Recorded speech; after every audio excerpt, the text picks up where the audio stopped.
Most welcome students, आप सभी लोगों का स्वागत है आपके अपने यूट्यूब चैनल डीजे सर पर। यदि ज़्यादा नंबर पाने की इच्छा तो डीजे सर चैनल से जरूर लीजिएगा शिक्षा। ये बहुत ही महत्वपूर्ण वीडियो है क्लास 12 के बच्चों के लिए, क्योंकि यहाँ पर हम लोग आप लोगों को प्रोवाइड कराने वाले हैं क्लास 12 कक्षा 12 के विद्यार्थियों के लिए हिंदी विषय के लिए महत्वपूर्ण सुझाव। और इन स्टेपों का अगर आप पालन करते हैं तो आपको 100% सफलता पाने से कोई नहीं रोक सकता, और आप अपनी पहचान बोर्ड एग्जामिनेशन में एक अलग तरीके से बना सकते हैं। और टॉपरों की लिस्ट में तो छोड़िए, आप टॉपर स्वयं बन जाएंगे। यदि दूर करना चाहते हो यूपी बोर्ड का फियर तो बने रहना डीजे सर चैनल के नियर। डिस्कशन देखिए, सुझाव क्या है, आप लोगों को किस चीज़ों का पालन करना है। महत्वपूर्ण सुझाव जो दिया गया है, देखिए आप लोगों को किन सभी इंस्ट्रक्शन किन बातों का पालन करते हुए आप लोगों को काम करना है। देखिए यहाँ पर क्या है, हिंदी विषय में अगर देखा जाए तो देखिए गद्य हो गया, पद्य हो गया, कथा साहित्य हो गया, संस्कृत कांड काव्य की बात हो गई, व्याकरण की बात हो गई, काव्य सौंदर्य की बातें हो गई, खंड काव्य एवं निबंध सम्मिलित हैं।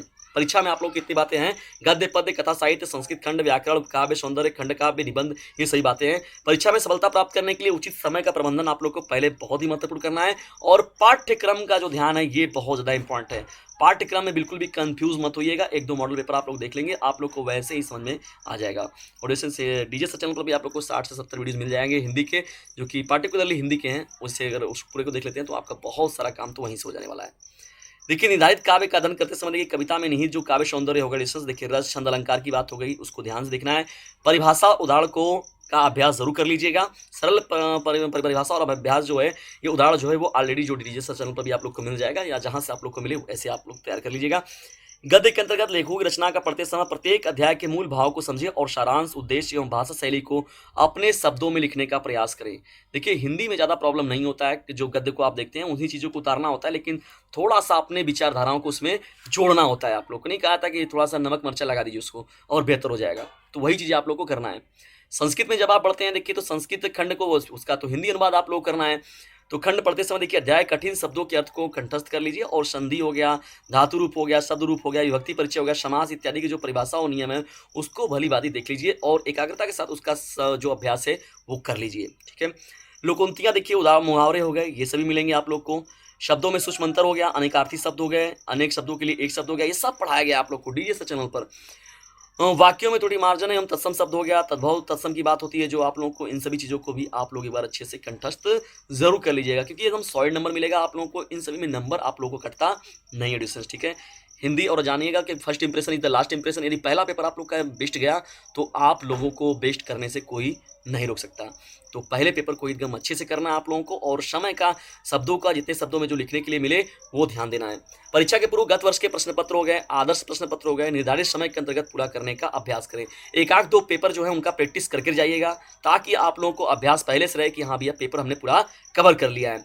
तो ये आप लोग को मिल जाएगा, बहुत से उसके सोर्स हैं जिसकी वजह से आप लोग को मॉडल पेपर मिल जाएगा, वहाँ से आप देख सकते हैं, या 2-3 मॉडल पेपर का आप प्रैक्टिस कर लीजिएगा और खुद पहले एग्जाम दीजिएगा जरूर एक बार। अच्छी तरह समझना है, पहले जो भी निर्देश आप लोग को मिलेंगे उसको अच्छे तरीके से समझना है, और गुणात्मक प्रश्नों के उत्तर जो है तथ्यपरक और स्पष्ट तरीके से दीजिए। बहुत मनमानी लिखने पर भी नंबर नहीं मिलता है, और बहुत कंजूसी से लिखने पर नंबर नहीं मिलता है। तो संतुलित लिखिए, सही तरीके से लिखिए। देखिए लेखक एवं कवि का जीवन परिचय जो मिल जाता है तो पता चला आप उनके बारे में बहुत अच्छे से जाना, तो पता चला पंचायत वहीं का लिखने लगे। तो लेखक एवं कवि का जीवन परिचय से साहित्यिक परिचय लिखते समय निम्न चार्ट का फॉलो करना। जैसे देखिए आप लोग को मिल गया कि भैया आप लोग को लिखना है भारतेंदु हरिश्चंद्र जी के बारे में। किसके बारे में लिखना है? भारतेंदु हरिश्चंद्र जी के बारे में। तो जन्म हो गया उनका, देखिए याद रख लीजिएगा। उनका स्थान हो गया, माता पिता हो गए, भाषा हो गया, रचनाएं हो गई, और उनकी मृत्यु हो गई। इन सभी बातों को ध्यान में रखना है, यही चीज़ें जो है हम लोगों के लिए कॉमन है। उसके अलावा देखिए इनका जो ज़्यादातर कवि लेखक होते हैं उनका साहित्यिक जीवन होता है वो संघर्षों में बीतता है, उनको सभी विषयों का ज्ञान होता है, हर विषयों को पढ़ते हैं, हर भाषाओं का रहता है। तो चीज़ें मतलब बढ़ा चढ़ा कर आप उसमें चीज़ों को जोड़ सकते हैं। ठीक है, वो बहुत बड़ी चीज़ नहीं है। आप लोग को जन्म स्थान, माता पिता, भाषा और रचनाएं और मृत्यु, इतनी चीज़ें याद है तो आप लोग पेस्ट जरूर करेंगे। उत्तर लिखते समय देखिए अंक के अनुरूप सीमा का ध्यान रखिए, ये बहुत महत्वपूर्ण चीज है। अगर पूछ दिया गया कि 80% शब्दों में लिखिए, तो अब ये नहीं है अगर आप उसके बारे में जान रहे तो लगे पता चला 500 उसी शब्दों के बारे में लिखने, और पता चला 500 शब्दों का है तो आप 200 शब्द लिख के या 50 शब्द लिख के अब रुक गए। तो निश्चित तौर पर एकदम तौल कर जितना पूछे उतना काम कीजिए। अनुरूप शब्द सीमा का ध्यान रखना है आप लोग को। पैराग्राफ आधारित प्रश्न जो होंगे हल करने से पूर्व एक से अधिक बार पढ़ लीजिए ध्यान से, ठीक है, ताकि लिखना वो आपके लिए और आराम हो जाता है। और जो है व्याकरण के नियमों का, विराम चिन्हों कहाँ लगाना है, कहाँ आपको अल्प विराम लगाना है, कहाँ पूर्ण विराम लगाना है, इन सभी चीज़ों का भी पालन जरूर किया करिए।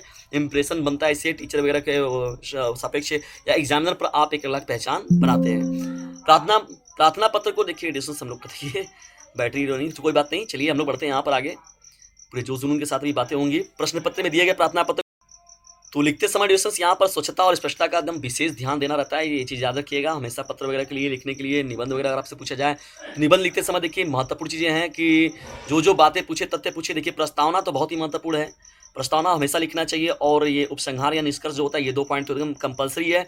उसके अलावा देखिए विषय विस्तार के बारे में कि उसके में जो लाभ है, हानि है, जो है उसके बारे में पूरा लिखते समय। निबंध लिखते समय क्रमबद्धता, भाषा शैली, समय और शब्द सीमा को बहुत ध्यान में रखना है, नहीं तो आप पेपर निश्चित तौर पर छोड़कर अपना आएंगे। ठीक है डिस्टेंस, तो चलिए हम लोग यहाँ पर, और मैं 2-4-5 दिन पहले ही पढ़ा दे रहा हूँ, आप लोग को बता दे रहा हूँ 4-5 दिनों पहले कि आप लोग को हिंदी की तैयारी कैसे करनी है, और इस चीज़ों का पालन अगर आप करते हुए करते हैं तो निश्चित तौर पर आप लोग को हिंदी में 100% सफलता पाने से कोई नहीं रोक सकता। संस्कृत में पढ़ते हैं हम लोग, संस्कृत का अनुवाद तो और भी सरल है, क्योंकि संस्कृत का जो संस्कृत भाषा है महत्व नाम का चैप्टर है, वो तो एकदम फिक्स से समझ लीजिए, उसमें का आपका पूछना ही है। उसको मैंने डिस्टेंस 3 पैरा है उसके, तीनों को मैंने अच्छे समझा रखा है। संस्कृत खंड पर आधारित देखिए अवतरण का संदर्भ सहित हिंदी अनुवाद जो है स्वच्छ, स्पष्ट एवं सुंदर अक्षरों में लिखिए। नंबर पर नंबर, जो राइटिंग पर नंबर नहीं कटता है, नंबर नहीं मिलता है, लेकिन हाँ अगर आपका राइटिंग सही नहीं है, अच्छा नहीं लिखे, आप स्पष्ट नहीं लिखे, तो उसका नंबर जरूर कटता है। तो ये एक चीज़ का सावधानी रखिएगा, स्पष्ट और सही लिखिएगा।